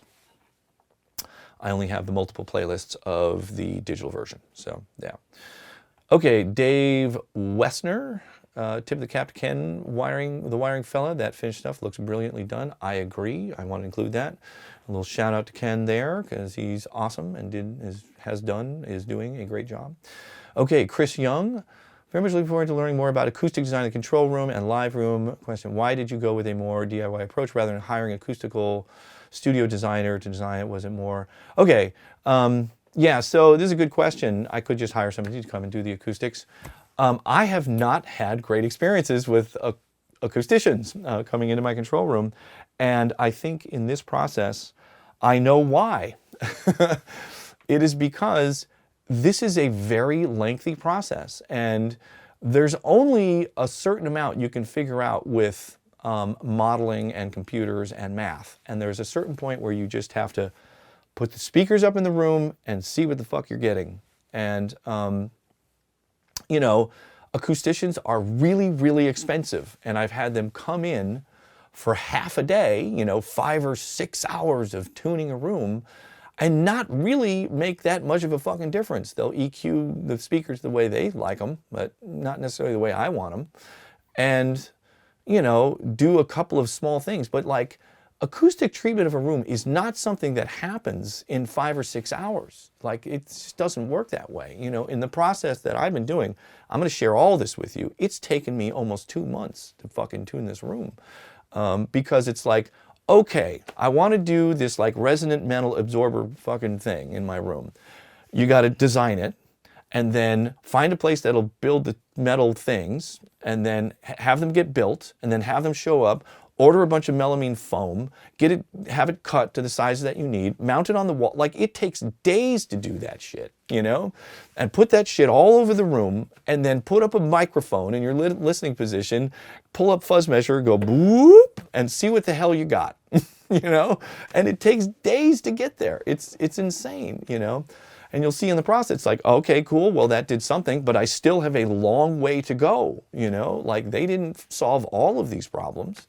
And so, you know, then, okay, what do we try next? How about Helmholtz? I got to go to Home Depot and buy a bunch of these tubes and do all this stuff and learn how to tune them and, you know, put them all over the place and experiment all over the room. And does this work? Oh, it makes it worse there. Like, it takes forever. And so I don't think it's, at least for me, it's not realistic to have somebody show up in half a day and fucking fix your room. It just doesn't work that way. And so, and to have somebody spend a month working on my room is probably more money than I want to spend. And I'd rather fucking learn it anyways, you know, and just spend the time and figure it out. It's all out there. Like, at this point, you know, you don't even have to go to the library. It's all just right on your computer. You can learn about any of this stuff. And so, and I also find that I ultimately get to the result that I want, you know, like, I do have very specific opinions about how I want to address things and how it's ultimately going to exist in my room and in my workspace, you know. And so I want to be a part of all of that, figuring it out. And so it's a combination of two things. Hasn't been particularly fruitful for me in the past. Maybe I just haven't worked with the right people. I've had a whole range of experiences with people that bring all kinds of test equipment. Some people just show up and play fucking Dark Side of the Moon on my speakers and start adjusting EQs, and it's like, really? That's what I'm paying for? Okay, great. You know, and so just not having great results from it. Maybe there's people that are better and I've just never connected with them. And I actually really enjoy doing it myself. So the combination of those two things, it makes sense for me to just do it. And I'm going to share it all with you. So hopefully that's beneficial in some way or another, all of my craziness. Okay, so here is Ralph Verdult, Verdult, I think. Is the lag on HDMI not too big for visual feedback during recording? That's a good question. And so far my experience is that it's cool. It works fine. The particular TV monitor that you use makes a big difference. Some of these new, you know, high definition TVs do a lot of processing of the image to make it look sharper, better, whatever, more contrast. And that processing takes time and that can screw things up.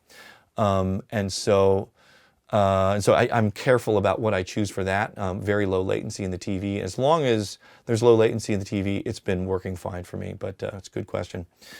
Okay, then Chris Dover, I'm a builder. My advice to avoid drywall completely is it's got a sound and it's not good. Better to use tongue groove timber than use treatments to dull the room. Drywall sounds like cardboard. It's so bad. Okay, yeah, it's good point. And then there was a couple replies, one of which very much answered this question. So here's the issue with lining the interior of your room with wood, especially, you know, when I'm having to get permits for all of this as a commercial space with a very particular fire marshal that is coming and checking on it all the time.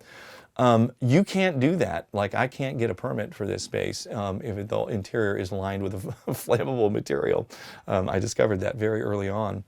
And even if you were going to put wood everywhere, you have to treat it with this, you know, flame retardant stuff that basically turns it into sort of a plastic surface anyways. And the other thing is that the thing that I like about drywall is that it has good soundproofing properties to it. So my plan, okay, I'm going to reveal this, is do the whole thing in drywall, 5/8 sheetrock drywall, and tape and seal everything so I have a good soundproofing seal, easier to do than with tongue and groove wood. And then sometime later on, I'm going to put wood over it. Okay, there you go. Moving on. Okay, so username, Sinasure Anthem. Okay, Possibly good advice, but I'm sure. Oh yeah, these were some of the responses. Okay, yeah. Chris Lee, what are the inductor-based EQs, far left, clear winners so far? Okay, yeah, I talked about this earlier. The ones I love are the Pultic, Jack Douglas mid-range EQs, and the Buzz Audio inductor EQs. Those were my favorites of my experiments. Okay, Bob Kowalski. I know the SPL is a great monitor controller, but this is probably the only time I've heard you mention that you were using something, and I thought, why is he using the Heritage Audio RAM 5000? I hadn't heard of this RAM thing until you mentioned it. I looked at it. Looks really cool, and it looks like they make great stuff. I haven't dug super deep into the feature set there, but the SPL, and actually they came out with a new version of their SPL monitor that I don't like as much, so I'm sticking with the model 2381. It has this control room source blend feature on it that I really, really love, that I'm going to be using. Because most of the time when I'm doing overdubs, for doing all of the headphones, there's just two sound sources. There's the music that somebody's performing to, and then there's the sound of the performer, whether they're singing or playing an instrument. So the way I like to do it with the headphones is they have a headphone mixer where they have music and then themselves. And so I have to be able to hear those two signals for myself in the control room, and this really beautiful, easy way to do it with their little control room source blend, I can blend between, or actually it's, yeah, exactly. Yeah, it's the source blend. I can blend between the musician or the mix, because sometimes I want to hear a different blend than what they're hearing.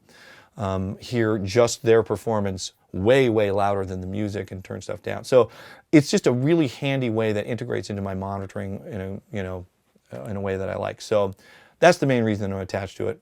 I'm sure they all sound great, so for now I'm going to stick with that. But yeah, maybe there'll be something better down the road. Okay, and so Anders Wall, great video, thanks for sharing. HDMI to SDI Cat 6 router and back, how's the, okay. Yeah, another question about latency. From what I can tell, the TV monitor is the primary issue there. Okay, you should make the door, somebody's suggesting you should make the doors like the ones on the Enterprise. You definitely know me very well at this point. I would love to do that. I have not looked into what it would cost to do it, but I'm sure they exist out there. But that would be super fun, especially if it had the sound effect, whoosh, Okay, now, so this is all comments from the RCA console high frequency episode. Cool console, do you or any of you know Tree Audio, the branch tube console? I know about this. I've never used it. I know both Steve Furlot and Ian Gardner, the two folks that run that Tree Audio thing. They're super cool folks, brilliant at what they do, and I'm sure that thing is great. I think the people that have them really love them. I haven't had a chance to use it, so I can't really say how it stacks up to my little RCA guy. Let's see, just wondering if you could post the FabFilter readout of the harmonic distortion on RCA. I will definitely do that once I get things set up again. As soon as I have a, like a deconstruction of maybe the Nickel Creek stuff, the RCA console is on those mixes, so I'll be able to show that. It's striking how much distortion is in there. Okay, one question that hasn't been answered to my knowledge that I know many people are curious about is the apparent absence of the harmonic device. I believe it was made by a company Overstayer. People were raving about the harmonic content that you were getting at the time you were using it. I'm curious your thoughts. Okay, I still have those kicking around, I believe. I think so. Yeah, I still have those. And, they are great. It's one of those things where things sort of like fall into my interest and favor and then fall out for whatever reason. Right now I'm getting lots of, no shortage of harmonic color from this RCA console. That seems to be my flavor of the moment, and so I haven't been reaching for those, but I still really love them. And, if there's a time where I need it again, I'll certainly have it available. Okay, Upon Albert asks, I have a question about ribbon mics, high frequency noise. Okay, I too like to record low volume things with ribbon mics, soft singing, soft guitar, etc. But the ribbon mics often don't have enough don't have a lot of high end that you have to boost, yeah, either when recording or when mixing. Here comes the problem. So high frequency noise hiss. Okay, yeah, so yeah, this is an issue, and I think, depending on the mic preamp that I wasn't able to use cloud lifter type devices with the RCA console because for some reason it did not interact correctly with the input of the RCA mic preamps. It totally freaked out and filtered off all the high end. So I wasn't able to use those, but those generally seem to be really good. It's a modest amount of gain that they're able to do with almost no additional noise. I think it's pretty good trade-off there for the extra gain, because that's really what you're faced with, is that you have to use a huge amount of gain with an active preamp, a mic preamp, and they inevitably, unavoidably will add noise. Some are quieter than others, so you might look into using a mic preamp that has an exceptionally low noise spec for it.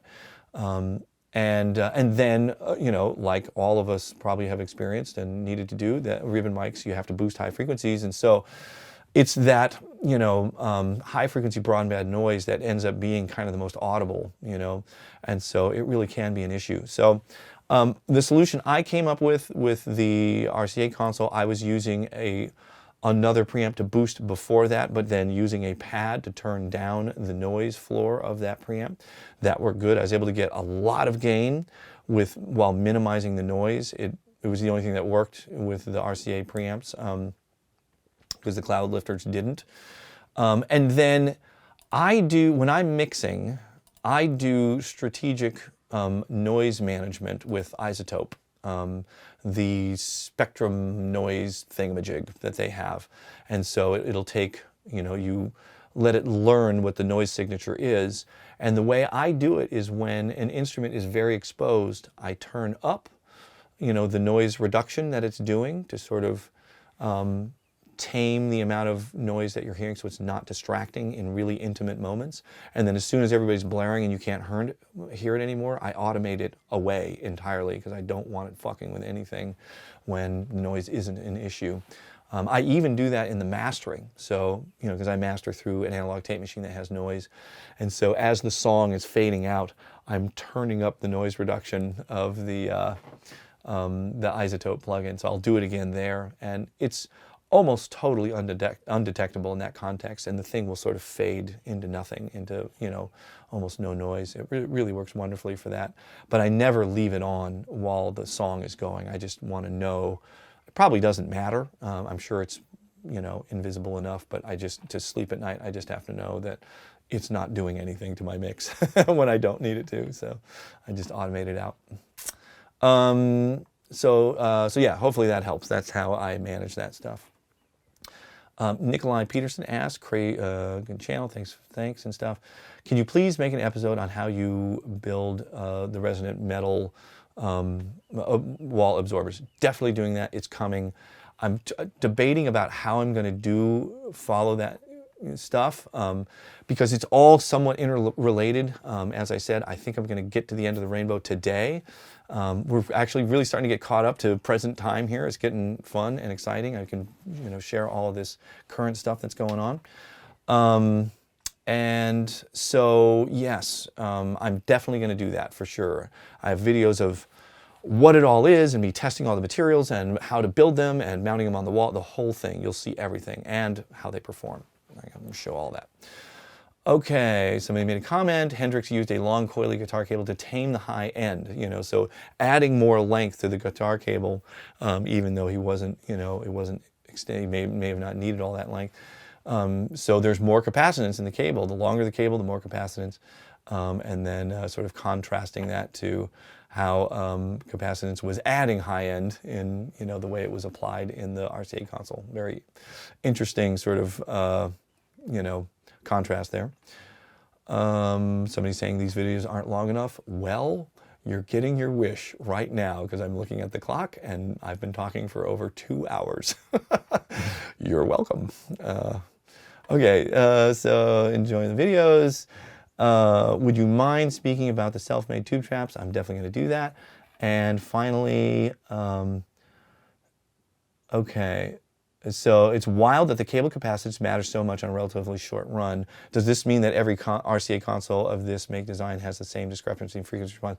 That's very possible, because clearly the wire degraded over time, and somehow that degradation caused the capacitance to go way up. There's no way they would have used that cable when they originally built those consoles if it did that. So it changed over time, and if anybody is using these consoles and hasn't replaced it, there's a very good chance that it is doing that in there. So I don't know. I have to see if other people have figured it out. So there you go. We're all caught up. Comments and questions. Thank you, as always, for all these amazing, thoughtful comments and questions. I'm enjoying the conversation. We'll just keep it going. I kind of like being more in the moment with all this stuff. It's cool. I have this whole backlog of the WTF stuff. I'm going to incorporate those as well, but I'm kind of preferring being in the moment with all this right now. So we'll keep it going. Next episode is going to be, let me see what it says here. Next episode will be seeing all the sheetrock finally up in the big room and installing the cork floor in there. All right. I will see you then. Bye.